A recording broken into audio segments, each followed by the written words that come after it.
So if you have allium out in your garden and you can see it starts to flower, the foliage actually starts to turn yellow.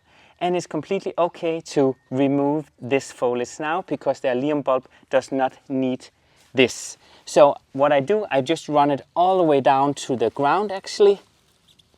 There we go.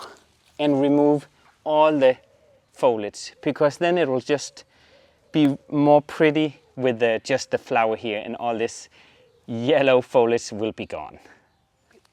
So I have again the foliage here. I run it all the way down to as far as I can and just remove all this foliage here.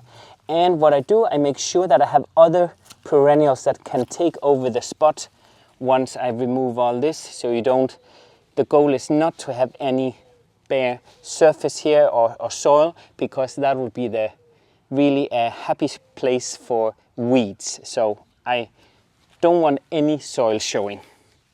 So compared to the foliage here, when I remove this at the allium, I do not remove it when I have my tulips, because those really need that energy from the foliage here to have all the energy for next year's flowering. So the bulb in a tulip I will definitely not remove, just the dead flower top.